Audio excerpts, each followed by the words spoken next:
اب ہم ذکر شروع کرتے ہیں آدم علیہ السلام کا۔ اللہ تعالیٰ فرماتے ہیں، اور میں نے جنوں اور انسانوں کو اپنی عبادت کے لیے پیدا کیا ہے۔ اللہ تعالیٰ نے ہمارے باپ کو کیوں پیدا فرمایا، ہمیں کیوں پیدا فرمایا؟ تاکہ ہم اس کی عبادت کریں، اگرچہ وہ عبادت کا محتاج نہیں، وہ تو بے نیاز ہے، البتہ ہم اس کے محتاج ہیں۔ اس کے اسماء بہترین اور حسین ہیں، وہ عالی شان صفات کا مالک ہے۔ اس نے اپنے ناموں کے آثار ظاہر کرنے کے لیے مخلوق کو پیدا فرمایا، رحمت کے آثار، قدرت کے آثار، جبر اور طاقت کے آثار اور حکمت کے آثار ظاہر کرنے کے لیے مخلوقات کو پیدا فرمایا، ورنہ وہ کسی چیز کا محتاج نہیں۔ آدم علیہ السلام کی تخلیق سے پہلے ہی اس بارے میں اللہ تعالیٰ کا فرشتوں سے مکالمہ ہوا۔ اللہ تعالیٰ نے فرمایا، اور جب تیرے رب نے فرشتوں سے کہا میں زمین میں ایک خلیفہ بنانے والا ہوں۔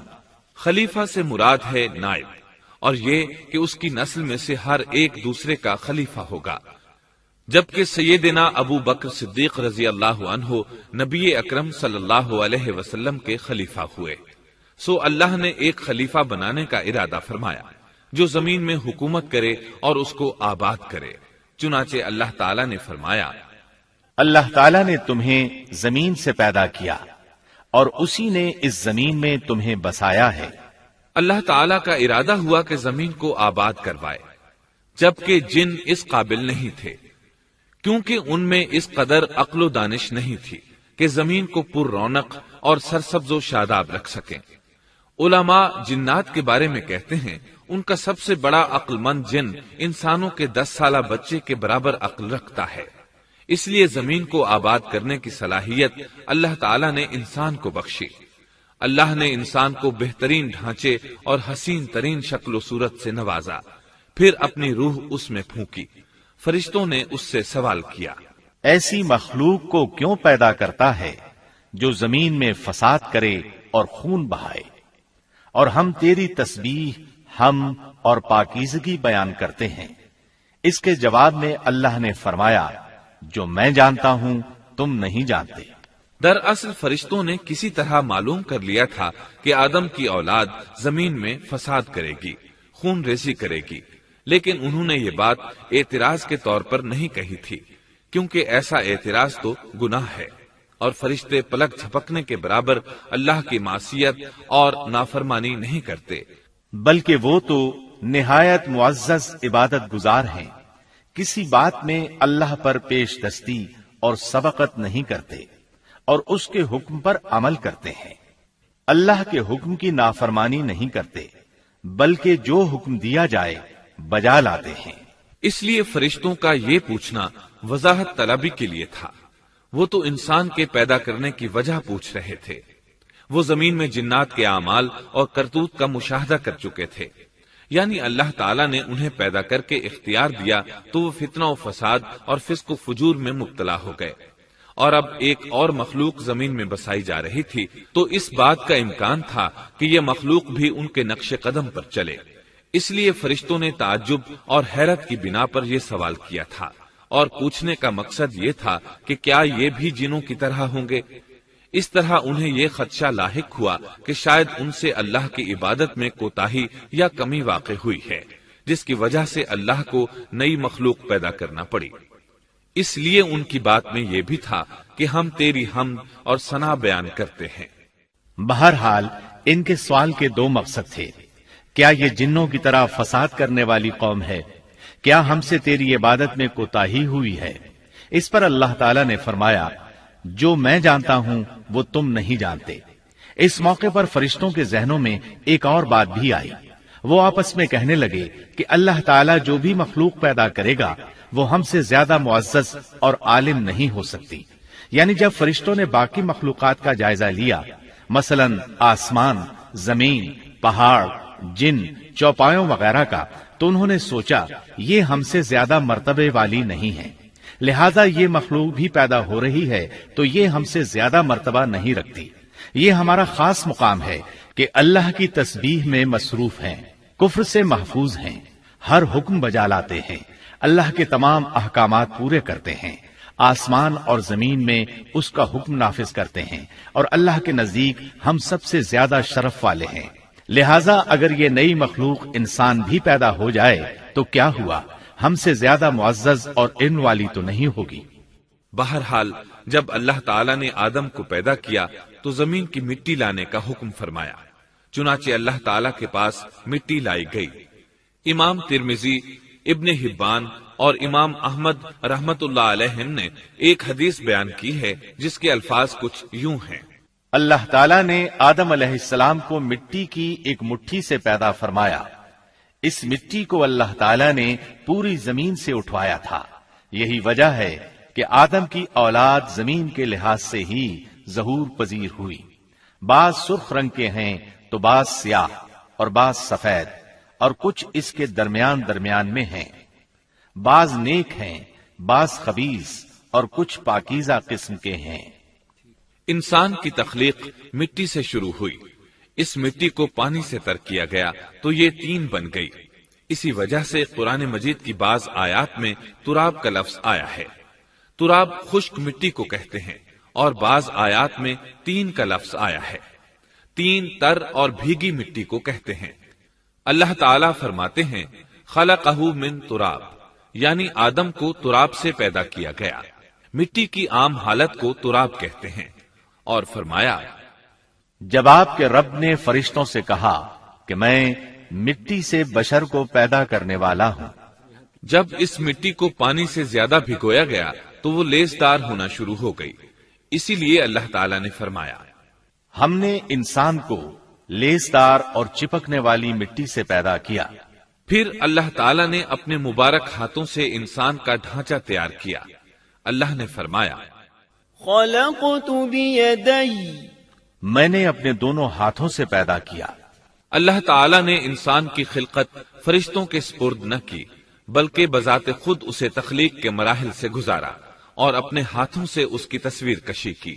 اللہ نے انسان کو پہلے ایک مورتی کی صورت میں ڈھالا، اس کے بعد ایک مقررہ مدت تک چھوڑے رکھا، یہاں تک کہ گیلی مٹی خشک ہو گئی اور اس کا رنگ سیاہ ہو گیا، بدبو آنے لگی، پھر وہ کھنکھناتی مٹی میں بدل گئی، اور آخرکار آگ پر پکی ہوئی مٹی یعنی فخار ٹھیکری کی صورت اختیار کر گئی، جس سے مٹکے وغیرہ تیار کیے جاتے ہیں۔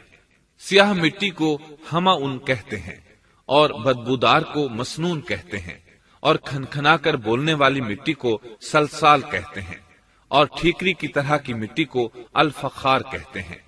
مختلف آیات میں یہ الفاظ وارد ہوئے ہیں۔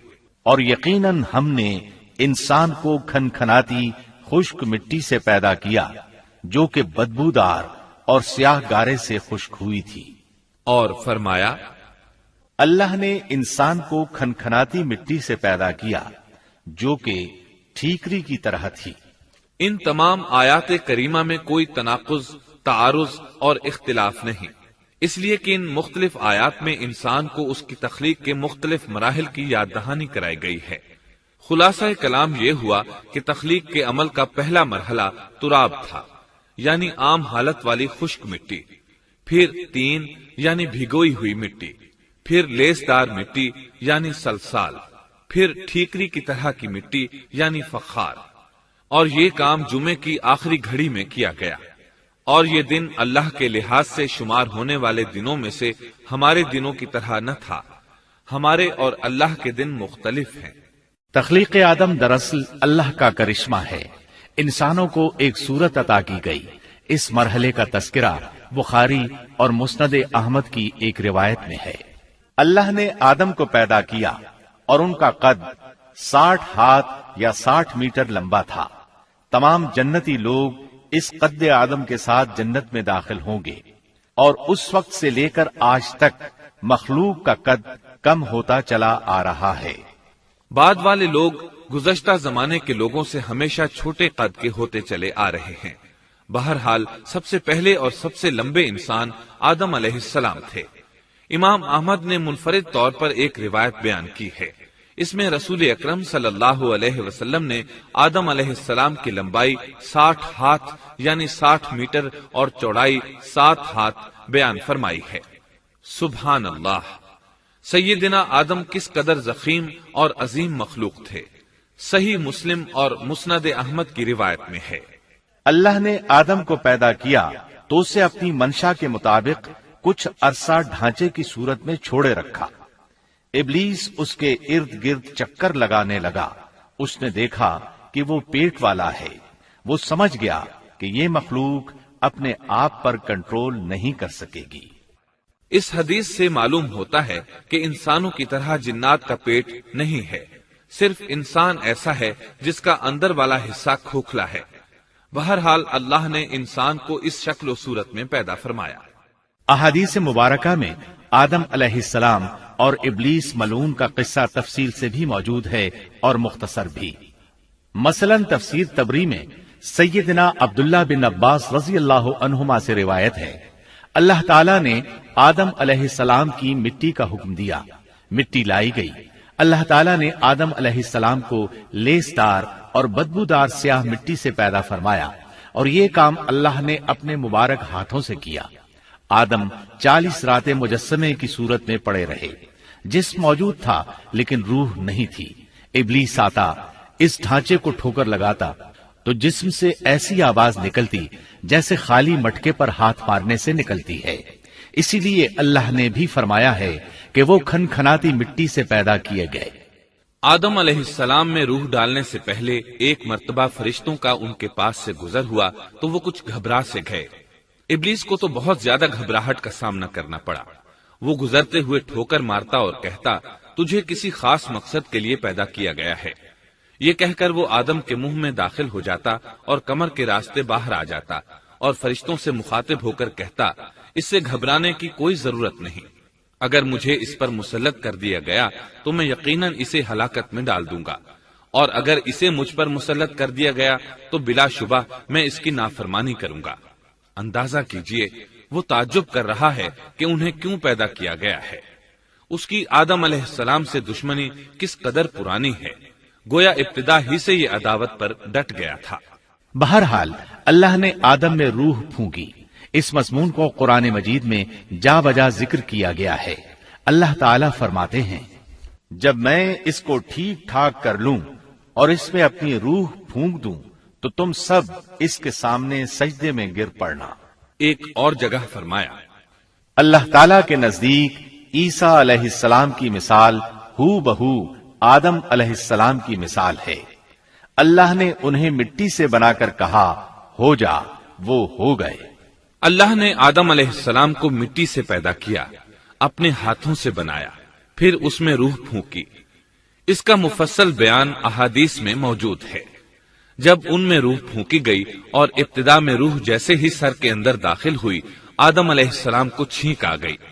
فرشتوں نے آدم علیہ السلام سے کہا، الحمدللہ کہیے۔ انہوں نے کہہ دیا۔ اللہ کی اس تعریف کے جواب میں اللہ تعالیٰ نے فرمایا، رحمک ربک، یعنی تجھ پر تیرا رب رحم فرمائے۔ سبحان اللہ، اللہ ذوالجلال والاکرام نے آدم علیہ السلام میں روح مکمل ہونے سے پہلے ہی انہیں اپنی رحمت سے سرفراز فرما دیا۔ بہرحال جب روح ان کی آنکھوں میں داخل ہوئی اور انہوں نے جنت کے پھلوں کو دیکھا تو ان میں غور و فکر کرنے لگے۔ جب روح پیٹ میں داخل ہوئی تو کھانے کی طلب محسوس ہوئی۔ ابھی روح ٹانگوں تک پہنچی نہیں اور کھانے کی خواہش پہلے ہی محسوس ہونے لگی۔ اس جلد بازی اور عجلت کی وجہ سے اللہ تعالیٰ نے فرمایا، انسان جلد باز مخلوق ہے۔ جب آدم علیہ السلام کو پیدا کر دیا گیا تو اللہ تعالیٰ نے ان کی پشت پر ہاتھ پھیرا۔ ہاتھ پھیرتے ہی ان کی پشت سے قیامت تک پیدا ہونے والے انسان باہر نکل آئے۔ آدم کی تمام اولاد ان کے سامنے ظاہر ہو گئی، اور یہ بات نہایت وضاحت اور صراحت کے ساتھ قرآن مجید اور احادیث مبارکہ میں موجود ہے۔ مسلم بن یسار رحمت اللہ علیہ بیان کرتے ہیں کہ سیدنا عمر بن خطاب رضی اللہ عنہ سے کسی نے اس آیت کریمہ کے بارے میں پوچھا، اور جب آپ کے رب نے اولاد آدم کی پشت سے ان کی اولاد کو نکالا اور ان سے انہی کے بارے میں اقرار لیا کہ کیا میں تمہارا رب نہیں، سب نے جواب دیا، ہاں کیوں نہیں، ہم سب گواہ بنتے ہیں، تاکہ تم لوگ قیامت کے روز یوں نہ کہو ہم تو اس سے محض بے خبر تھے، یا یوں کہو کہ پہلے پہلے شرک تو ہمارے بڑوں نے کیا اور ہم ان کے بعد ان کی نسل میں ہوئے، لہذا کیا تو ان غلط راہ والوں کے فعل پر ہمیں ہلاکت میں ڈالے گا؟ سیدنا عمر رضی اللہ عنہ نے اس شخص کے سوال کے جواب میں فرمایا، میں نے سنا ہے کہ رسول اللہ صلی اللہ علیہ وسلم فرما رہے تھے، اللہ نے آدم علیہ السلام کو پیدا کیا، پھر اپنے دائیں ہاتھ کو اس کی پشت پر پھیرا اور اس سے نسل انسانی کو باہر نکالا اور ان کی طرف اشارہ کر کے فرمایا، میں نے انہیں جنت کے لیے پیدا کیا ہے اور یہ جنت والوں کے اعمال کریں گے۔ پھر اپنے ہاتھ کو دوبارہ آدم علیہ السلام کی پشت پر پھیرا اور اس سے نسل انسانی کو باہر نکالا اور ان کی طرف اشارہ کر کے فرمایا، میں نے انہیں آگ کے لیے پیدا کیا ہے اور یہ آگ والوں کے اعمال کریں گے۔ اس پر ایک شخص نے نبی اکرم صلی اللہ علیہ وسلم سے سوال کیا، اے اللہ کے رسول صلی اللہ علیہ وسلم، تو پھر ہمارے اعمال کس حساب میں شمار ہوں گے؟ آپ نے جواب میں فرمایا، اللہ تعالیٰ جب کسی بندے کو جنت کے لیے پیدا کرتا ہے تو اس سے جنت والوں کے کام کرواتا ہے، حتیٰ کہ جنت والے اعمال میں سے ہی کسی عمل پر اس کا موت سے سامنا ہوتا ہے، اس وجہ سے اللہ اسے جنت میں داخل کرتا ہے، اور جب اللہ کسی بندے کو آگ کے لیے پیدا کرتا ہے تو اسے آگ والے اعمال پر لگا دیتا ہے، یہاں تک کہ وہ آگ والے اعمال میں سے کسی عمل پر مرتا ہے، اس کی وجہ سے اللہ اسے آگ میں داخل کر دیتا ہے۔ ہر شخص کے لیے اس کام میں آسانی پیدا کر دی جاتی ہے جس کے لیے وہ پیدا کیا گیا ہے۔ لیکن یہ بات ذہن میں ہر وقت موجود رہنی چاہیے کہ اللہ نے انسان کو اختیار دے رکھا ہے کہ وہ اپنی عقل اور فکر کی روشنی میں اللہ کے احکامات پر عمل پیرا ہو کر خود کو جنتی بنا لے، یا عقل کا درست استعمال نہ کرتے ہوئے شیطان کا پٹا گلے میں ڈال لے اور جہنم میں جگہ بنا لے۔ یہ تو اللہ نے انسان کو اختیار دے رکھا ہے، اس کی مرضی کہ جنت والے اعمال کرے یا جہنم والے۔ ہر انسان میں دونوں طرف جانے کی طاقت اور صلاحیت موجود ہے۔ اللہ نے انسان کو مجبور نہیں بنایا، البتہ ہر انسان کو جو بھی رویہ اختیار کرنا تھا اللہ کو اس کا علم تھا، اور اس کا علم برحق ہے، قطعی ہے، اس میں کوئی غلطی نہیں ہو سکتی، اس لیے اس نے اپنے علم کے مطابق تقدیر لکھ دی۔ اب ہم جو کچھ کرتے ہیں تقدیر سے مجبور ہو کر نہیں کرتے، بلکہ اپنے اختیار سے کرتے ہیں، اور چونکہ تقدیر بھی اللہ کے حکم سے لکھی گئی اس لیے اس میں بھی کوئی خطا واقع نہیں ہوتی۔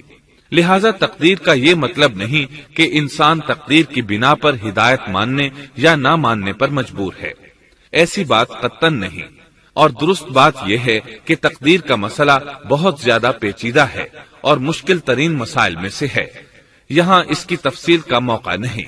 جب اللہ نے آدم علیہ السلام کو پیدا کر لیا اور اس میں اپنی روح پھونک دی تو فرشتوں کو حکم دیا کہ آدم کو سجدہ کرے۔ ابلیس ایک بہت نیک اور بزرگ جن تھا، اس نے کبھی اللہ کی نافرمانی نہیں کی تھی، اسی بنا پر وہ بلند مرتبہ پا کر فرشتوں میں شامل ہو چکا تھا، لیکن فرشتوں کی جنس سے قطعاً نہیں تھا۔ اللہ نے اسے اطاعت اور فرمان برداری کا صلہ دیا تھا، اس کی عزت اور اکرام کرتے ہوئے آسمان میں بسایا تھا، لمحہ بھر کے لیے بھی اس نے اللہ کی نافرمانی نہیں کی تھی، اور پھر اللہ نے آدم کو سجدہ کرنے کا حکم دیا، اور اس حکم کے مخاطب فرشتے اور ابلیس تھے۔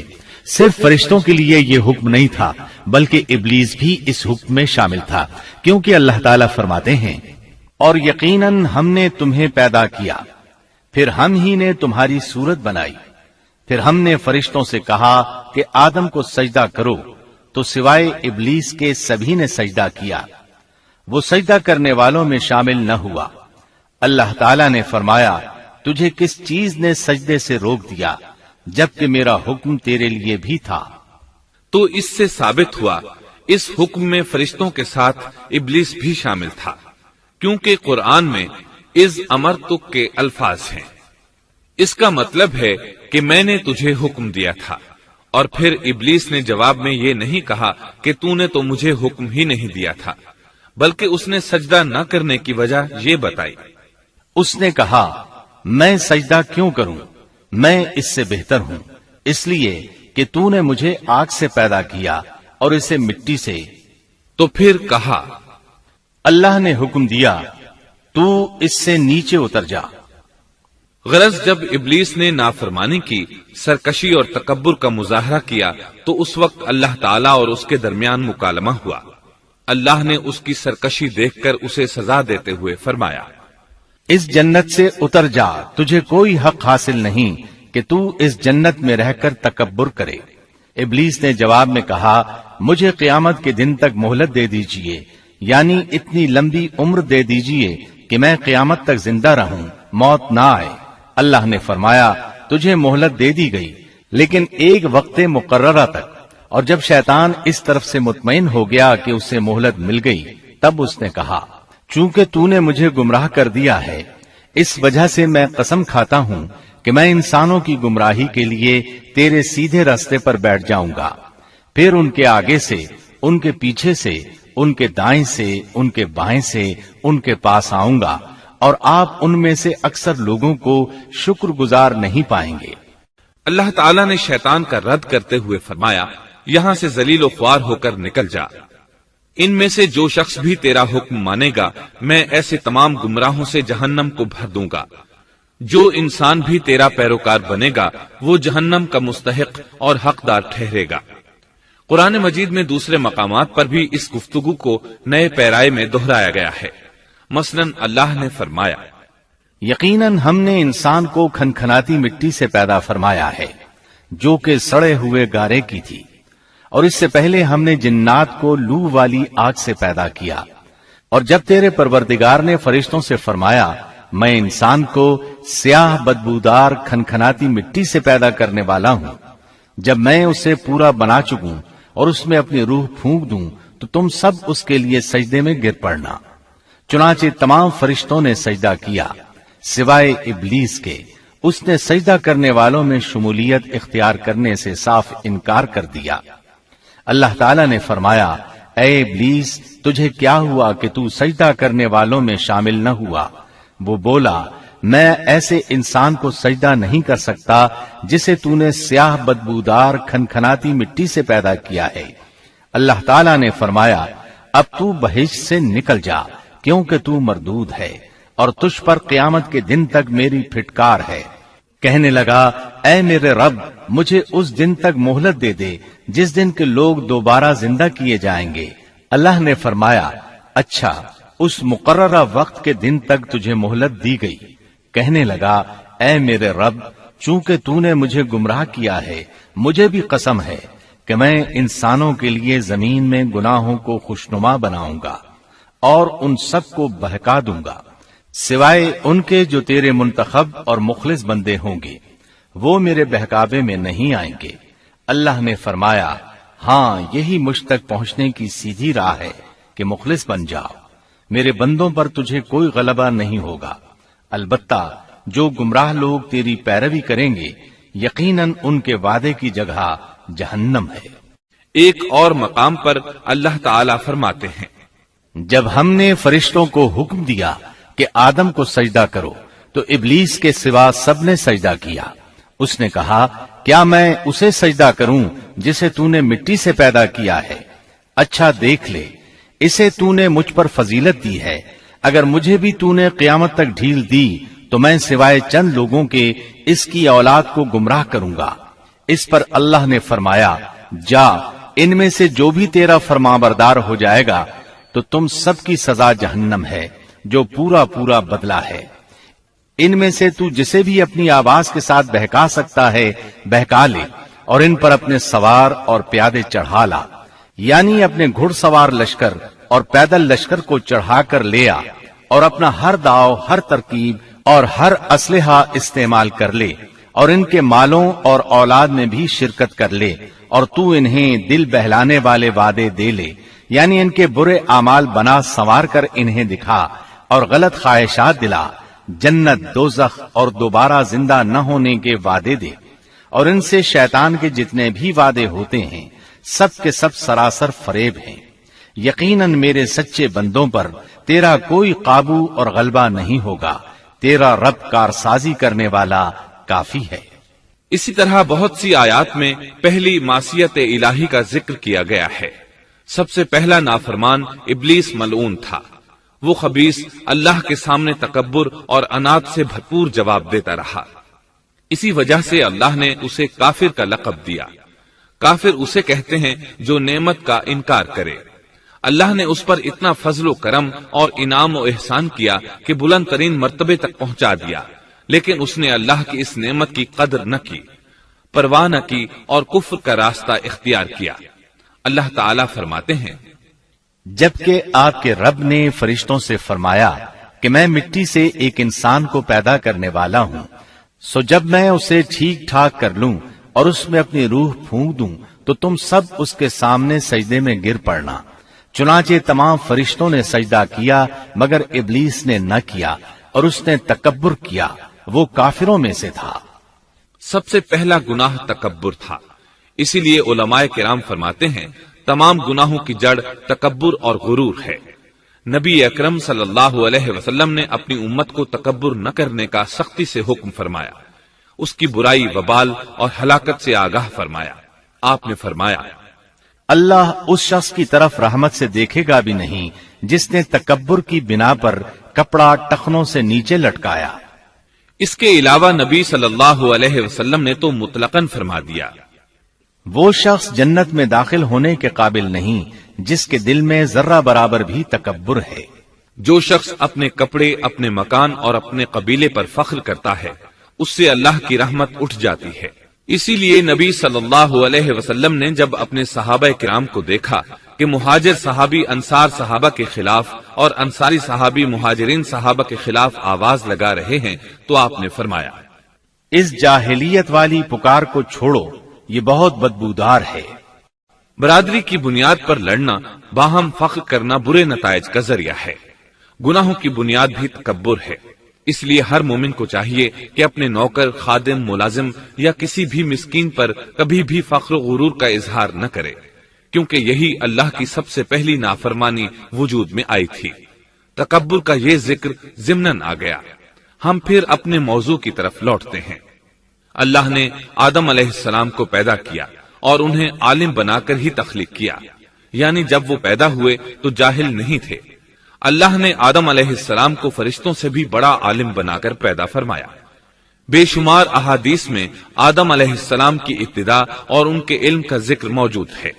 جب اللہ نے آدم میں مکمل روح ڈال دی اور وہ اپنے پاؤں پر کھڑے ہو گئے تو اللہ نے انہیں حکم دیا، جاؤ فرشتوں کی جماعت کو السلام علیکم کہو۔ آدم اور فرشتوں کی زبان عربی تھی، یہی زبان اہل جنت کی ہے۔ آدم گئے، جا کر سلام کہا، انہوں نے جواب میں کہا وعلیکم السلام ورحمت اللہ، یعنی تجھ پر اللہ کی سلامتی اور رحمت ہو۔ اللہ نے فرمایا، یہ تیرا اور تیری اولاد کا آپس میں ایک دوسرے کو تحفہ اور ہدیہ ہے۔ اللہ نے آدم علیہ السلام کو ابتدا ہی میں تمام نام سکھا دیے۔ مفسرین نے ان ناموں کے بارے میں بہت بحثیں ذکر کی ہیں۔ مضبوط موقف سیدنا عبداللہ بن عباس رضی اللہ عنہما کا ہے کہ اللہ نے آدم علیہ السلام کو ہر چیز کا نام سکھا دیا تھا، مثلا یہ پہاڑ ہے، یہ سمندر ہے، یہ پرندہ ہے، یہ درخت ہے وغیرہ۔ وہ آسمان اور زمین کی ہر چیز کا نام جانتے تھے۔ یہ علم کیسا تھا، انسان نے کس طرح ہر چیز کا نام پہچان لیا۔ یقیناً اللہ انسان میں یہ طاقت پیدا کر سکتا ہے کہ وہ ہر علم کا احاطہ کر سکے۔ اللہ نے آدم علیہ السلام کو ہر چیز کا نام اور اس کی صنعت اور کام بھی معلوم کرا دیا۔ آگ، لوہے، لکڑی، غرض ہر چیز کا نام اور استعمال ذہن میں ڈال دیا۔ وہ کس قدر عظیم علم سے بہرور ہوئے، سبحان اللہ۔ بہرحال اللہ نے آدم علیہ السلام کو صرف شکل و صورت اور تخلیق ہی میں بلند مرتبہ عطا نہیں کیا تھا، بلکہ عقل و علم کے لحاظ سے بھی بلند درجے اور مقام پر فائز کیا تھا، جیسا کہ اللہ تعالیٰ فرماتے ہیں، اللہ نے آدم علیہ السلام کو ہر چیز کا نام سکھا دیا، پھر ان چیزوں کو فرشتوں پر پیش کیا اور فرمایا، مجھے ان چیزوں کے نام بتاؤ اگر تم سچے ہو۔ مطلب یہ کہ تم اپنے دعوے میں کہاں تک سچے ہو۔ جب آدم کی تخلیق ہوئی تو تم نے کہا تھا اللہ جو چاہے پیدا کر لے، قسم ہے وہ ہم سے زیادہ معزز اور عالم نہیں ہوگا۔ اس دعوے میں اگر تم سچے ہو تو ذرا ان اشیاء کے نام تو بتاؤ۔ اللہ تعالیٰ نے آدم علیہ السلام کا زیادہ معزز ہونا، مکرم ہونا اور علم و معرفت والا ہونا واضح کرنے کے لیے فرشتوں کو حکم دیا کہ آدم علیہ السلام کو سجدہ کریں۔ یہ سجدہ تعظیمی تھا، عبادت والا سجدہ نہیں تھا۔ سجدہ تعظیمی پہلے وقتوں میں جائز تھا، لیکن اب حرام ہے۔ اسی لیے تو یعقوب علیہ السلام، ان کی بیوی اور 11 بیٹوں نے یوسف علیہ السلام کو سجدہ کیا تھا۔ بہرحال فرشتوں نے آدم علیہ السلام کو سجدہ کیا۔ اس سے معلوم ہو جاتا ہے کہ کون زیادہ عزت اور عظمت والا ہے۔ یقیناً آدم علیہ السلام زیادہ شرف اور منزلت کے حقدار ٹھہرے۔ جب اللہ تعالیٰ نے ان کی عزت، تکریم اور تعظیم ثابت فرما دی، تب علم و معرفت میں ان کی برتری ثابت کرنے کے لیے فرمایا، اگر تم اپنے قول میں سچے ہو تو ان چیزوں کے نام بتاؤ۔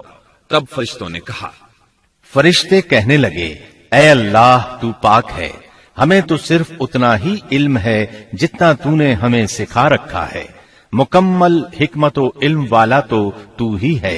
اللہ تعالیٰ نے آدم علیہ السلام سے فرمایا، اے آدم تم ان فرشتوں کو ان چیزوں کے نام بتاؤ۔ آدم ہر چیز کا نام بتانے لگے، کسی جگہ بھی انہوں نے غلطی نہیں کی۔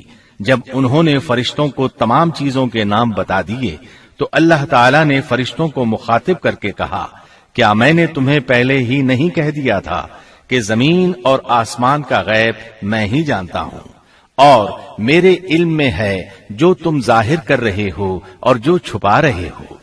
یہاں ذہن میں سوال ابھرتا ہے کہ فرشتے کیا چھپا رہے تھے؟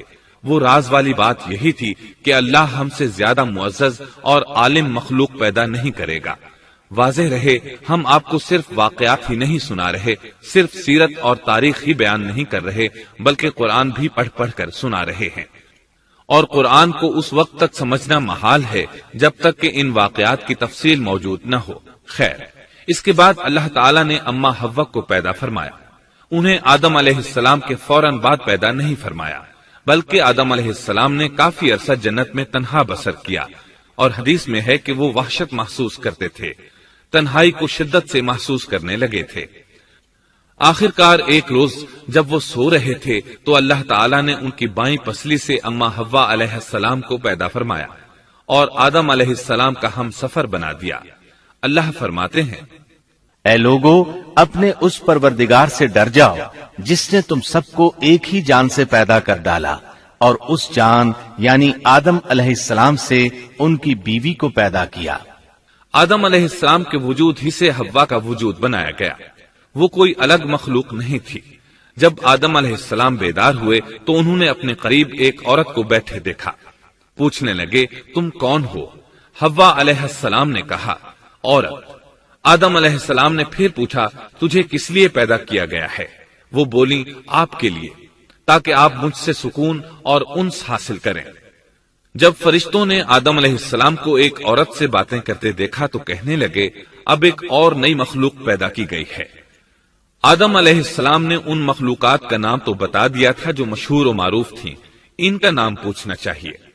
انہوں نے آدم علیہ السلام سے سوال کیا، انہوں نے فوراً جواب دیا، حوا، اس لیے کہ اللہ نے تو آپ کو ہر چیز کا نام سکھا دیا تھا۔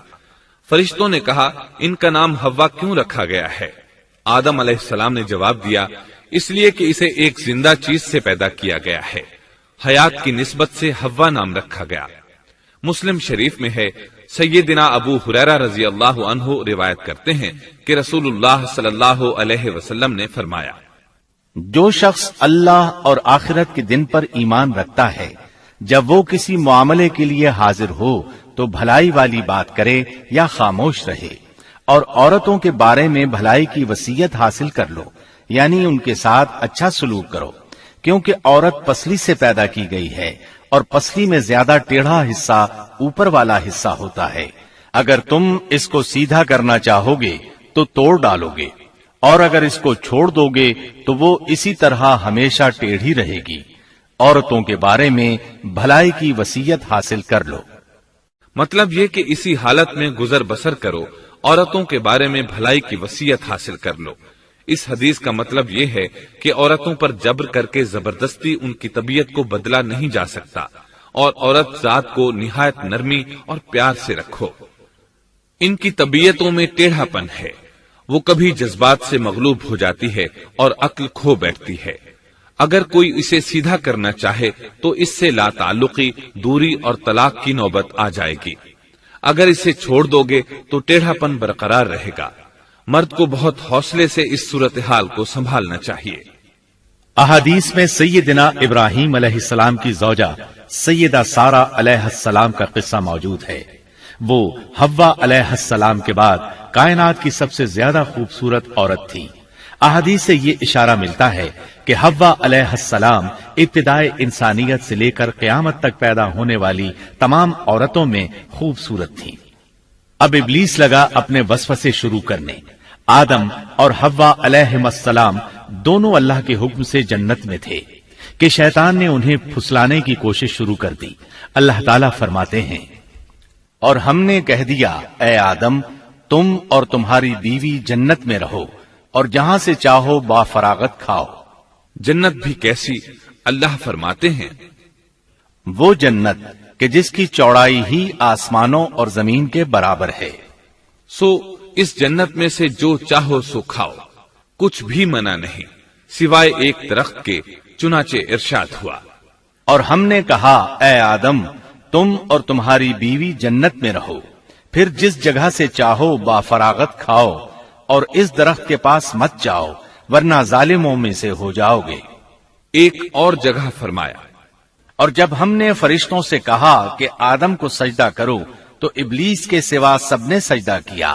ابلیس نے انکار کیا تو ہم نے کہا اے آدم یہ تیرا اور تیری بیوی کا دشمن ہے، خیال رکھنا ایسا نہ ہو کہ وہ تم دونوں کو جنت سے نکلوا دے اور تو مصیبت میں پڑ جائے۔ یہاں تو تجھے آرام ہے، نہ تو بھوکا ہے اور نہ ننگا، اور نہ تو یہاں پیاسا ہوتا ہے، نہ دھوپ سے تکلیف اٹھاتا ہے۔ گویا اللہ نے سیدنا آدم علیہ السلام کو وسوسے سے پہلے ہی خبردار کر دیا تھا۔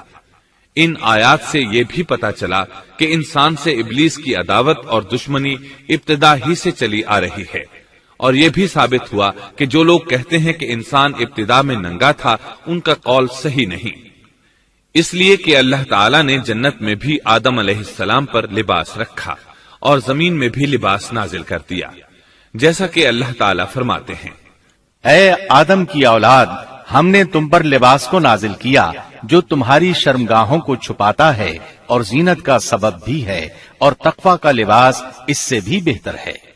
لہذا آدم ابتدا میں ننگے نہیں تھے، انہیں تو ننگے پن کا علم ہی نہیں تھا، نہ ہی ان کی بیوی کو برہنہ ہونے کا علم تھا۔ اللہ نے آدم علیہ السلام کو کامل نعمتوں سے نوازا، بھوک نہ پیاس، یہاں تک کہ پیاس کے اسباب سے بھی محفوظ، نہ گرمی اور نہ دھوپ، پھر بے انتہا حسن و جمال، مشقت نہ تکلیف، بدبختی نہ بدقسمتی۔ آدم اور حوا علیہ السلام کے دلوں میں وسوسہ ڈالنے کے بارے میں بھی قرآن نے روشنی ڈالی ہے۔ پھر شیطان نے ان دونوں کے دلوں میں وسوسہ ڈالا۔ یہ وسوسہ اس نے ان دونوں کو طمع دلانے کی صورت میں پورا کیا، اور یہ طمع دلائی کہ اس درخت کو کھانے سے ہمیشگی اور بقا ملتی ہے اور کبھی نہ ختم ہونے والی بادشاہت حاصل ہوتی ہے، اور اس وسوسے کا مقصد یہ تھا تاکہ ان کا پردہ بدن جو ایک دوسرے سے پوشیدہ تھا دونوں کے روبرو بے پردہ کر دے۔ ان کی شرمگاہوں کو ننگا کرنے کے لیے اس نے ایسا کیا۔ وہ دونوں کپڑے میں ملبوس تھے، ستر ڈھانپ رکھا تھا۔ جب انہوں نے اس درخت سے کھایا تو لباس نیچے گر گیا، دونوں برہنہ ہو گئے۔ یہی شیطان چاہتا تھا کہ انہیں برہنہ کر دے، اللہ کی نافرمانی پر اکسائے۔ ارشاد ہوتا ہے، شیطان نے انہیں وسوسہ ڈالا، کہنے لگا اے آدم کیا میں تجھے دائمی زندگی کا درخت اور وہ بادشاہت نہ بتلا دوں جو کبھی پرانی نہ ہو؟ جب تم اس درخت سے کھاؤ گے تو ہمیشہ زندہ رہنے والے بن جاؤ گے اور زبردست بادشاہت حاصل کر لو گے۔ اس نے یہ تمنا بھی دلائی۔ تمہارے رب نے تم دونوں کو اس درخت سے اس لیے منع کیا ہے کہ تم دونوں فرشتے نہ بن جاؤ یا ہمیشہ زندہ رہنے والے نہ بن جاؤ۔ یعنی تم اس درخت سے کھا لو گے تو فرشتے بن جاؤ گے اور ہمیشہ قائم دائم رہو گے۔ پھر وہ وسوسہ ڈالتے ہوئے جھوٹی قسمیں کھانے لگا، جیسا کہ ارشاد ہوتا ہے، اور ان دونوں کے روبرو قسمیں کھانے لگا کہ یقین آ جائے میں آپ کا خیر خواہ ہوں۔ اللہ کی قسم کھانے لگا، اور اس وقت سے جھوٹی قسموں کی ابتدا ہوئی۔ اس نے ان دونوں کو فریب دے کر بہکا لیا، جیسا کہ فرمایا فَدَلَّاهُمَا بِغُرُورٍ، یعنی دھوکے سے انہیں پھسلایا، حالانکہ انہیں کسی چیز کی کمی نہیں تھی۔ بھلا وہاں کیا محتاجی ہو سکتی تھی؟ جنت میں سکون سے زندگی بسر کر رہے تھے۔ جنت سے بڑھ کر کیا چاہیے؟ ہمیشہ کے لیے جنت مل چکی تھی۔ اللہ تعالیٰ فرماتے ہیں، ان دونوں نے جب درخت کو چکھا، دونوں کا پردہ بدن ایک دوسرے کے روبرو کھل گیا، دونوں اپنے بدنوں پر درختوں کے پتے جوڑ جوڑ کر رکھنے لگے۔ کپڑے اترنے پر دونوں کو حیا آئی، اس لیے کہ انسان کی فطرت میں برہنہ ہونے کی ناپسندیدگی شامل ہے۔ برہنہ ہو گئے تو کوئی لباس نہیں تھا، اس لیے درختوں کے پتے جوڑ کر جسم ڈھانپنے لگے۔ حدیث میں آیا ہے، آدم بھاگنے لگے تو اللہ نے پکارا، آدم مجھ سے بھاگتے ہو؟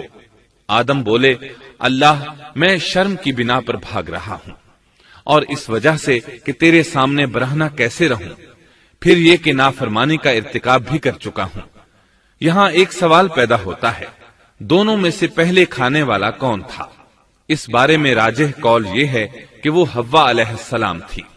انہی نے آدم علیہ السلام کو طمع دلاتے ہوئے اس غلطی پر آمادہ کیا تھا، جیسا کہ بخاری شریف میں نبی اکرم صلی اللہ علیہ وسلم نے فرمایا، اگر حوا نہ ہوتی تو کوئی عورت اپنے خاوند سے خیانت نہ کرتی۔ حوا علیہ السلام نے انہیں غلطی میں مبتلا کیا تھا۔ اگر حوا علیہ السلام نہ ہوتی تو آدم بھی خیانت میں مبتلا نہ ہوتے اور نہ معصیت میں مبتلا ہوتے۔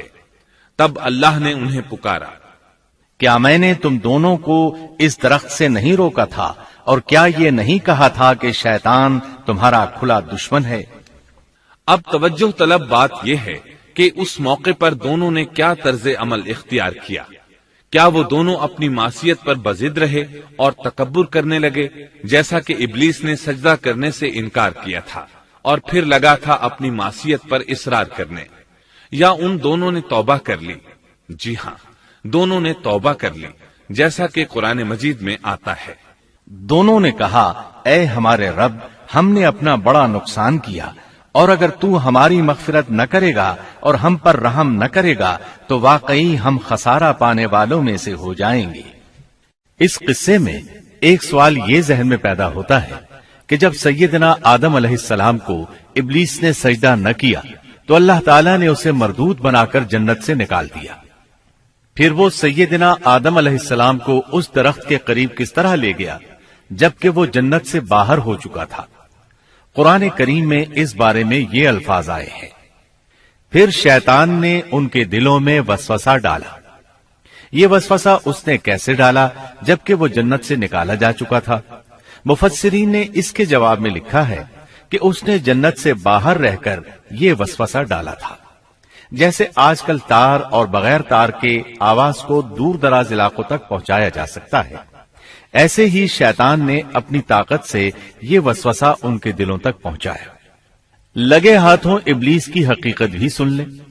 ابلیس کے لفظی معنی انتہائی مایوس کے ہیں۔ یہ راندہ درگاہ ہونے کے بعد ہمیشہ ہمیشہ کے لیے اللہ کی رحمت سے مایوس ہو گیا تھا، اس لیے اسے یہ لقب ملا، ورنہ روایات کی روح سے اس کا اصل نام عزازیل تھا۔ پہلے یہ جنات میں سے تھا، اپنے رب تعالی کی اطاعت سے نکل کر ابلیس ہوا۔ اس کا علم ناقص تھا، مزاج ناپاک تھا، وہ غرور اور تکبر میں مبتلا ہو گیا تھا۔ یہاں یہ بات بھی ذہن نشین کر لیں کہ انبیاء خطا اور گناہ سے پاک ہوتے ہیں، ان پر اللہ تعالی کی مستقل حفاظت اور نگرانی قائم رہتی ہے۔ اگرچہ انبیاء بھی انسان ہوتے ہیں اور تمام انسانی تقاضے انہیں لاحق ہوتے ہیں، لیکن ان کے عمل اور ارادے میں کسی قسم کی بدی اور شر کا عمل دخل قطعاً نہیں ہوتا۔ ان کا ہر قول اور عمل بلکہ ہر حرکت اور سکون کی حالت بھی انسانیت کے لیے بہترین نمونہ ہوتے ہیں۔ البتہ بشر ہونے کی وجہ سے بھول کا امکان ہوتا ہے، تاہم بھول ہو جانے کی صورت میں انہیں فوراً ہی خبردار کر دیا جاتا ہے۔ بھول ہو جانا بشری طبیعت کا خاصہ ہے۔ اللہ تعالیٰ نے ہر انسان کی فطرت میں یہ چیز رکھی ہے۔ انبیاء سے بھول چوک ہو جانے میں بھی اللہ تعالیٰ کی کئی ایک حکمتیں پوشیدہ ہیں۔ مثلاً بہت سی قومیں اپنے نبیوں کے معجزات دیکھ کر ان میں ربوبیت کی صفات کی قائل ہو گئی، یہاں تک کہ بعض قوموں نے اپنے نبیوں کو اللہ یا اللہ کا بیٹا بھی جانا۔ جب انبیاء سے بھول اور لغزشیں ہوئیں تب گویا لوگوں پر یہ واضح کیا گیا کہ یہ الہ نہیں ہے۔ الہ ہوتے تو کس طرح ان سے بھول ہو سکتی تھی۔ اس سے یہ بتانا بھی مقصد تھا کہ انبیاء انسان ہی ہوتے ہیں، کوئی ماورائی مخلوق نہیں ہوتے۔ سیدنا آدم علیہ السلام کے واقعے پر غور کرنے سے یہ حقیقت مزید واضح ہو جاتی ہے کہ سیدنا آدم علیہ السلام کی یہ لغزش گناہ نہیں تھی۔ ممنوع درخت کا پھل کھاتے ہی سیدنا آدم علیہ السلام اور اماں حوا کا لباس اتر گیا تھا۔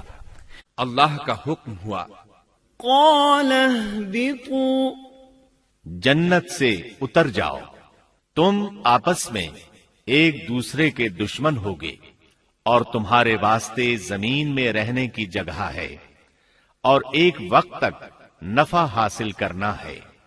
فرمایا تم وہیں زندگی بسر کرو گے اور وہیں مرو گے اور وہیں سے دوبارہ نکالے جاؤ گے۔ قرآن مجید کے دیگر مقامات میں بھی اس قصے کی تفصیل موجود ہے۔ مثلاً فرمایا، اور اس سے قبل ہم نے آدم سے ایک عہد لیا تھا مگر وہ بھول گئے اور ہم نے ان میں کوئی عزم نہیں پایا۔ اللہ تعالی فرماتے ہیں، اور جب ہم نے فرشتوں سے کہا آدم کو سجدہ کرو تو ابلیس کے سوا سب نے سجدہ کیا، اس نے صاف انکار کر دیا۔ تو ہم نے کہا اے آدم، یہ تیرا اور تیری بیوی کا دشمن ہے، خیال رکھنا ایسا نہ ہو وہ تم دونوں کو جنت سے نکلوا دے اور تو مصیبت میں پڑ جائے۔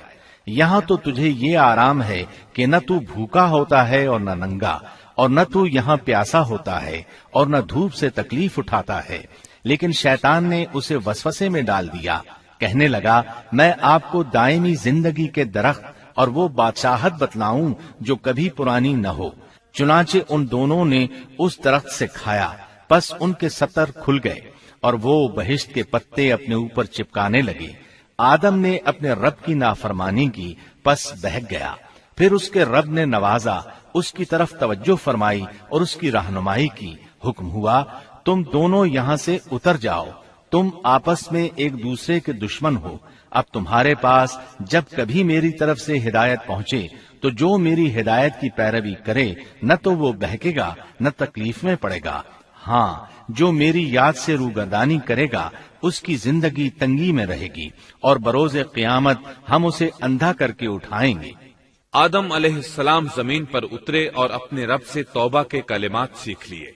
وہ کلمات یہ ہیں، ربنا ظلمنا أنفسنا وإن لم تغفر لنا وترحمنا لنكونن من الخاسرين۔ اے ہمارے رب، ہم نے اپنا نقصان کیا اور اگر تو نے ہم پر مغفرت و رحمت نہ فرمائی تو ہم خسارہ اٹھانے والوں میں سے ہو جائیں گے۔ آدم علیہ السلام زمین پر اترے اور ان کے ساتھ حوا علیہ السلام بھی اتری اور ان کے ساتھ ہی ابلیس کو بھی اتارا گیا۔ یہ کس جگہ پر اترے اس بارے میں اختلاف پایا جاتا ہے، لیکن ابن عباس رضی اللہ عنہ کی بات راجح محسوس ہوتی ہے کہ آدم علیہ السلام کو ہند میں اور حوا علیہ السلام کو جدے میں اتارا گیا۔ جب آدم علیہ السلام اتر آئے تو حوا علیہ السلام کی تلاش شروع کر دی، زمین میں ان کی تلاش میں سرگرداں ہوئے۔ آخر کار میدان عرفات میں دونوں کی ملاقات ہو گئی۔ چونکہ میدان عرفات میں دونوں نے ایک دوسرے کی معرفت حاصل کی تھی اور ان کا آپس میں تعارف ہوا تھا، لہٰذا اسی مناسبت سے اس میدان کا نام عرفات مشہور ہو گیا۔ اللہ تعالیٰ نے زمین کے اندر انسانوں کو پھیلانا شروع کیا اور زمین کو مردوں اور عورتوں سے آباد کر دیا۔ امام طبری رحمت اللہ علیہ بیان کرتے ہیں کہ حوا علیہ السلام نے آدم علیہ السلام کے لیے 20 ولادتوں میں 40 بچوں کو جنم دیا۔ ہر بار 2 بچوں کو جنم دیتی تھی، ایک لڑکا ہوتا ایک لڑکی۔ سب سے پہلا جوڑا قابیل اور اس کی بہن قمیم کا تھا۔ پھر انسانوں کی افزائش شروع ہوئی، آبادی میں اضافہ ہونے لگا۔ اللہ نے آدم علیہ السلام ہی کو ان کا نبی متعین کر دیا، وہ انہیں دین سکھاتے رہے۔ اس وقت تمام لوگ موحد تھے، خالص توحید کو اپنانے والے تھے، یعنی کان الناس امۃ واحدہ، تمام لوگ ایک ہی امت کے تھے، ان میں شرک کا شائبہ بھی نہ تھا۔ ابن جریر اور ابن کثیر رحمہم اللہ نے ابو موسیٰ اشعری رضی اللہ عنہ کی روایت بیان کی ہے، اللہ نے جب آدم علیہ السلام کو جنت سے زمین پر اتارا تو انہیں ہر چیز کی کاریگری اور صنعت کا علم تھا۔ جب وہ اترے تو عالم بھی تھے، لباس میں ملبوس بھی تھے، کام کاج کے تمام طریقوں سے باخبر بھی تھے، لوہے، آگ، لکڑی اور کپڑے کے استعمال سے بھی بخوبی واقف تھے۔ ہمارے برعکس وہ ان کاموں کو اپنی ابتدا ہی سے جان چکے تھے، کیونکہ ہم سب لوگوں کا حال یہ ہے کہ جب تک سکھایا نہ جائے ہمیں کچھ نہیں آتا۔ آج کے دور میں بعض افریقی قبائل کے افراد وحشیانہ اور غیر مہذب زندگی گزارتے ہیں۔ علماء کا کہنا ہے کہ یہ لوگ زمین پر رہنے والوں میں سے گمراہ ترین انسان ہیں۔ انہوں نے بہترین زندگی ضائع کر دی اور گھٹیا زندگی کو پسند کیا۔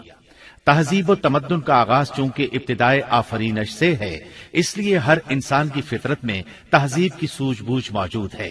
بہرحال آدم علیہ السلام کے بعد انسانی مخلوق کی تعداد روز بروز بڑھتی چلی گئی اور انسانی کمزوریوں کی بنا پر گناہ شروع ہو گئے۔ زمین پر سب سے پہلے ہونے والی معصیت قابیل کے ہاتھوں اپنے بھائی حابیل کے قتل کی صورت میں سامنے آئی۔ اللہ تعالیٰ نے قرآن مجید میں قابیل اور اس کے بھائی حابیل کا قصہ بیان کیا ہے۔ قابیل قرخ اور درشت طبیعت کا مالک تھا، جبکہ اس کا بھائی حابیل رحم دل اور نرم طبیعت تھا۔ قابیل کھیتی باڑی کرتا تھا اور حابیل مویشی چراتا تھا۔ حابیل کے نرم دل ہونے کی ایک وجہ اس کا بکریاں چرانا تھا، کیونکہ ایک چرواہا اپنی بکری کو بھوکا دیکھ کر اسے چارہ کھلائے بغیر نہیں رہتا، نہیں وہ کسی بکری کو پیاسا دیکھ کر اسے بھول جاتا ہے۔ اپنے جانور پر اس کی طاقت سے زیادہ بوجھ بھی نہیں لادتا۔ بنی نوع انسان کی تعداد میں اضافے کے لیے اس وقت ایسا قانون تھا جو اب حرام ہے، اور وہ ہے بہن کے ساتھ نکاح۔ چونکہ اس وقت کے سب لوگ آدم علیہ السلام کی حقیقی اولاد تھے اور آپس میں بہن بھائی تھے، اس لیے اس وقت کی شریعت کی روح سے قابیل اپنے ساتھ جڑواں پیدا ہونے والی بہن کے سوا کسی دوسری بہن سے شادی کر سکتا تھا، اور اسی طرح حابیل اپنے ساتھ جڑواں پیدا ہونے والی بہن کے علاوہ کسی دوسری بہن سے شادی کر سکتا تھا۔ اس کی صورت یہ تھی کہ قابیل کی شادی حابیل کی بہن سے ہو اور حابیل کی شادی قابیل کی بہن سے ہو، لیکن ہوا یہ کہ حابیل کی بہن خوبصورتی میں قابیل کی بہن سے کم تھی، اس لیے قابیل نے حابیل کی بہن سے شادی کرنے سے انکار کر دیا اور اپنی جڑواں بہن سے شادی کی خواہش ظاہر کی، لیکن ایسا کرنا آدم علیہ السلام کی شریعت میں حرام تھا۔ آپ نبی بھی تھے اور رسول بھی۔ رسول اور نبی میں فرق یہ ہے کہ رسول پر شریعت اور احکام نازل ہوتے ہیں، لیکن نبی پر شریعت نازل نہیں ہوتی، البتہ اس کی طرف وحی نازل ہوتی ہے اور معجزات عطا کیے جاتے ہیں، جبکہ شریعت صرف رسولوں ہی پر نازل کی جاتی ہے۔ آدم علیہ السلام بھی چونکہ رسول تھے، اس لیے ان کی شریعت میں یہ قانون تھا کہ کوئی شخص اپنے ساتھ جڑواں پیدا ہونے والی بہن کے ساتھ شادی نہیں کر سکتا۔ قابیل اس شرعی حکم کی وجہ سے غضبناک ہو گیا۔ اس نے تعجب کا اظہار کرتے ہوئے اس قانون کو ماننے سے انکار کر دیا۔ آدم علیہ السلام نے ان دونوں کے درمیان فیصلہ کرتے ہوئے انہیں حکم دیا کہ دونوں اللہ کے حضور ایک ہدیہ پیش کریں۔ ہدیہ اس جانور کو کہتے ہیں جسے اللہ کے نام پر ذبح کر کے فقراء میں تقسیم کر دیا جائے۔ اس سے مقصود اللہ کے لیے اپنی نیت کو خالص کرنا ہوتا ہے۔ اس عمل کو قربانی کہا جاتا ہے۔ آدم علیہ السلام کے زمانے میں قربانی کا جو قانون تھا اس کے قبول ہونے کی نشانی طے تھی، اور وہ یہ کہ آسمان سے ایک آگ نمودار ہوتی اور اس قربانی کو جلا دیتی۔ اس کا مطلب تھا قربانی قبول ہو چکی ہے، اور اگر آگ قربانی کو نہ جلاتی تو سمجھ لیا جاتا کہ قربانی قبول نہیں ہوئی۔ آخر قربانی کا دن آ پہنچا۔ حابیل نے اپنے مویشیوں میں سے ایک بہترین جانور لیا اور قربان گاہ میں لا کر اللہ کے حضور پیش کر دیا۔ دوسری طرف قابیل نے اپنی کھیتی کے غلے میں سے ردی قسم کا غلہ قربانی کے لیے پیش کیا۔ دوسرے دن دونوں قربان گاہ پہنچے تو انہوں نے دیکھا کہ حابیل کی قربانی قبول ہو چکی ہے، جبکہ قابیل کی قربانی کو آگ نے چھوا تک نہیں تھا۔ یہ دیکھ کر قابیل حابیل پر غضبناک ہوا۔ شیطان نے بھی اسے وسوسے میں مبتلا کیا کہ اپنے بھائی کو قتل کر دے۔ اس نے اپنے بھائی حابیل کو جان سے مار ڈالنے کا پختہ ارادہ کر لیا۔ اس وقت تک روئے زمین پر کوئی انسان قتل نہیں ہوا تھا۔ انسانی تاریخ میں یہ پہلا قتل ہے جس کا ارتکاب قابیل نے کیا۔ وہ اپنے بھائی حابیل کے پاس گیا اور اس سے بولا، میں تجھے قتل کر دوں گا۔ جواب میں حابیل نے کہا، اگر تو مجھے قتل کرنے کی کوشش کرے گا تو میں اپنے دفاع میں ہاتھ نہیں اٹھاؤں گا، اس لیے کہ میں چاہتا ہوں تو اپنے دیگر گناہوں کے ساتھ میرے قتل کا گناہ بھی اٹھا لے، تیرے گناہ زیادہ ہو جائیں۔ چنانچہ ایک تاریک رات میں حابیل سویا ہوا تھا کہ قابیل ایک بڑا سا پتھر اٹھا کر اس کے پاس آیا۔ اس نے وہ پتھر اپنے بھائی کے سر پر دے مارا۔ اس طرح اس نے حابیل کو قتل کر دیا، روئے زمین پر قتل کی ابتدا کر دی، زمین کو پہلے خون سے رنگ دیا۔ تاریخ انسانی میں یہ سب سے پہلا جرم تھا جو قابیل کے ہاتھوں ہوا۔ قتل تو وہ کر بیٹھا، اب حیران اور پریشان ہوا کہ اس کی لاش کا کیا کرے۔ اس وقت تک نسل انسانی موت سے بھی دوچار نہیں ہوئی تھی۔ آدم علیہ السلام کی اولاد میں سے اس وقت تک کوئی فوت نہیں ہوا تھا، اس لیے قابیل کو معلوم نہیں تھا کہ مردے کے ساتھ کیا کیا جائے۔ اسی کشمکش کے عالم میں اس نے بھائی کی لاش کو کمر پر اٹھا لیا اور چل پڑا۔ چلا جا رہا تھا کہ اللہ نے 2 کوے بھیجے۔ دونوں کوے آپس میں لڑ پڑے، ایک نے دوسرے کو ہلاک کر دیا۔ اب زندہ کوا مٹی کھودنے لگا۔ اس طرح اس نے ایک گڑھا تیار کر لیا، مردہ کوے کو اس میں رکھا اور اوپر مٹی ڈال دی۔ اس طرح قابیل کو دفن کا طریقہ معلوم ہوا۔ اس نے بھی گڑھا کھودا اور حابیل کی لاش کو اس میں دبا دیا۔ وہ اپنے کیے پر نادم ضرور تھا، لیکن اس نے اللہ سے معافی نہ مانگی، جبکہ انسان کے لیے ضروری ہے کہ اس سے کوئی گناہ ہو جائے تو اللہ سے معافی مانگے۔ قابیل اور حابیل کے درمیان جو مکالمہ ہوا، اللہ تعالیٰ نے اس کا ذکر سورہ مائدہ آیت 27 تا 29 میں کیا ہے۔ اللہ فرماتے ہیں، آدم علیہ السلام کے دونوں بیٹوں کا کھرا کھرا حال بھی انہیں سنا دو۔ ان دونوں نے ایک نذرانہ پیش کیا، ان میں سے ایک ہی نذر تو قبول ہو گئی اور دوسرے کی قبول نہ ہوئی تو وہ کہنے لگا، میں تجھے مار ہی ڈالوں گا۔ اس نے کہا، اللہ تقوی والوں ہی کا عمل قبول کرتا ہے، گو تو میرے قتل کے لیے دسترازی کرے، لیکن میں تیرے قتل کے لیے ہرگز اپنا ہاتھ نہیں بڑھاؤں گا۔ میں تو اللہ تعالی پروردگار عالم سے خوف کھاتا ہوں، میں تو چاہتا ہوں کہ تو میرا گناہ اور اپنا گناہ اپنے سر پر رکھ لے اور دوزخیوں میں شامل ہو جائے، ظالموں کا یہی بدلہ ہے۔ اس کا مطلب یہ تھا کہ تیرے اور گناہوں کے ساتھ میرے قتل کا گناہ بھی تیرے ذمہ لگے اور تو ظالموں میں سے ہو جائے۔ حابیل کے قتل کے بعد قابیل پر جو گزری اس کا ذکر اللہ نے سورہ مائدہ آیت 30 اور 31 میں کیا ہے۔ پس اسے اس کے نفس نے اپنے بھائی کے قتل پر آمادہ کر دیا اور اس نے اسے قتل کر ڈالا، اس سے وہ نقصان والوں میں سے ہو گیا۔ پھر اللہ تعالیٰ نے ایک کوے کو بھیجا جو زمین کھود رہا تھا تاکہ اسے دکھائے کہ وہ کس طرح اپنے بھائی کی ناش کو چھپا سکتا ہے۔ وہ کہنے لگا، ہائے افسوس، کیا میں ایسا کرنے سے بھی گیا گزرا ہو گیا کہ اس کوے کی طرح اپنے بھائی کی لاش کو دفنا دیتا۔ پھر تو بڑا ہی پشیمان اور شرمندہ ہوا۔ امام احمد، ترمذی اور ابو داود نے سیدنا سعد بن ابی وقاص رضی اللہ عنہ سے روایت کی ہے کہ انہوں نے سیدنا عثمان رضی اللہ عنہ کی شہادت کے فتنے کے وقت فرمایا، میں گواہی دیتا ہوں کہ رسول اکرم صلی اللہ علیہ وسلم نے فرمایا تھا، ایک بہت بڑا فتنہ رونما ہوگا، اس میں بیٹھنے والا کھڑے ہونے والے سے بہتر ہوگا اور کھڑا ہونے والا چلنے والے سے بہتر ہوگا اور چلنے والا دوڑنے والے سے بہتر ہوگا۔ کسی نے کہا، اگر کوئی میرے گھر میں داخل ہو کر میری طرف ہاتھ بڑھائے تاکہ وہ مجھے قتل کر دے تو آپ صلی اللہ علیہ وسلم نے فرمایا، تو آدم علیہ السلام کے بیٹے کی طرح قتل ہو جا، یعنی اس فتنے میں قتل ہو جانا، حابیل کی سنت پر عمل کرتے ہوئے خود ہاتھ نہ اٹھانا، قاتل کہلانے کی بجائے مقتول ہونے کو پسند کرنا۔ اسی طرح مسند احمد کی ایک روایت میں ہے، رسول اللہ صلی اللہ علیہ وسلم نے فرمایا، دنیا میں جب بھی کوئی ظلم سے قتل ہوتا ہے تو اس کا گناہ آدم علیہ السلام کے پہلے بیٹے قابیل کی گردن پر ضرور ہوتا ہے، اس لیے کہ وہ پہلا شخص ہے جس نے ظالمانہ قتل کی ابتدا کی اور یہ ناپاک طریقہ جاری کیا۔ اس حدیث سے اس جرم کی نوعیت کا بخوبی اندازہ ہوتا ہے کہ اللہ تعالیٰ نے اس کو صرف ایک قتل قرار نہیں دیا بلکہ اس کو ایک گھناؤنی حرکت قرار دیا۔ قیامت تک آنے والے لوگ جو اس گناہ کے مرتکب ہوں گے ان کا کچھ گناہ قابیل کے حساب میں ڈالا جائے گا۔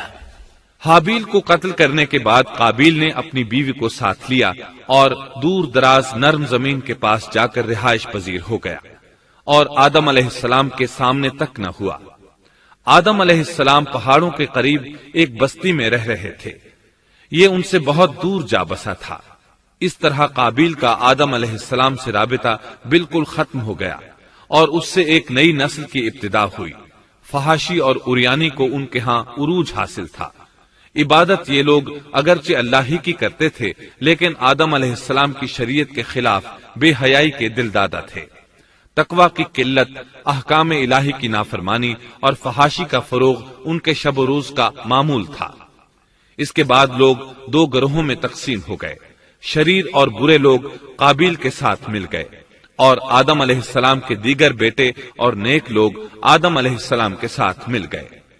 آدم علیہ السلام 960 سال زندہ رہے۔ ان کی کل عمر تو 1000 سال تھی لیکن 40 سال کم کر دی گئی۔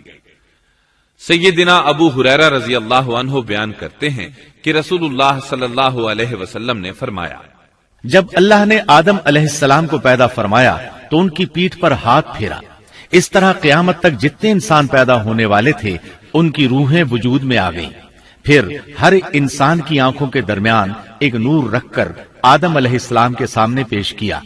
انہوں نے پوچھا، یا اللہ یہ کون ہے؟ اللہ نے فرمایا، یہ تیری اولاد ہے۔ ان میں سے ایک کی پیشانی کی چمک آدم علیہ السلام کو بہت اچھی لگی۔ انہوں نے پوچھا، یا اللہ یہ کون ہے؟ جواب ملا، یہ تیری اولاد میں سے بہت دور جا کر ہیں، ان کا نام داؤد ہے۔ پوچھا، ان کی عمر کتنی ہے؟ فرمایا 60 سال۔ آدم علیہ السلام کہنے لگے، یا اللہ 40 سال میری عمر میں سے ان کی عمر میں شامل کر دے۔ اس سلسلے میں دوسری روایت یوں آئی ہے، جب آدم علیہ السلام کی روح قبض کرنے کے لیے فرشتہ آیا تو وہ کہنے لگے، میری عمر میں تو ابھی 40 سال باقی ہیں۔ اس وقت ان کی عمر 960 سال تھی۔ انبیاء اپنی عمر سے واقف ہوتے ہیں۔ فرشتے نے کہا، کیا آپ کو یاد نہیں آپ نے اپنی عمر کے 40 سال اپنی اولاد داؤد کو ہبہ کر دیے تھے؟ رسول اللہ صلی اللہ علیہ وسلم نے فرمایا، چونکہ آدم علیہ السلام نے انکار کیا تو ان کی اولاد بھی انکار کی عادی ہے۔ آدم علیہ السلام خود بھول گئے، ان کی اولاد بھی بھولتی ہے۔ آدم علیہ السلام نے خطا کی، ان کی اولاد بھی خطا کرتی ہے۔ حابیل کے قتل کے بعد اللہ تعالیٰ نے آدم اور حوا علیہم السلام کو اس کا نعم البدل عطا کیا۔ اس کا نام انہوں نے شیس رکھا۔ شیس کا مطلب ہے اللہ کا دیا ہوا تحفہ۔ حابیل کے قتل پر آدم اور حوا علیہم السلام دونوں بہت غمگین ہوئے، اس لیے اللہ نے بدلے میں انہیں شیس علیہ السلام عطا فرمائے۔ سیدنا ابو ذر غفاری رضی اللہ عنہ سے مروی ایک صحیح حدیث میں ہے کہ رسول اللہ صلی اللہ علیہ وسلم نے فرمایا، اللہ تعالیٰ نے 104 صحیفے نازل فرمائے، ان میں سے 50 صحیفے شیس علیہ السلام پر نازل ہوئے۔ ان صحیفوں میں ایسے قوانین، اصول اور ضابطے تھے جن سے انسانیت کی زندگی منظم ہوتی ہے۔ شیس علیہ السلام نے آدم علیہ السلام سے علم حاصل کیا، لیکن آدم علیہ السلام کا تمام علم وہ حاصل نہ کر سکے، اس لیے کہ آدم علیہ السلام نے بالمشافہہ اللہ تعالی سے علم حاصل کیا تھا اور بہت سی اشیاء کا علم اللہ تعالی نے انہیں سکھا دیا تھا، اس لیے وہ تمام علماء سے بڑھ کر عالم تھے۔ شیس علیہ السلام نے آدم علیہ السلام سے علوم سیکھ کر لوگوں کو سکھائے۔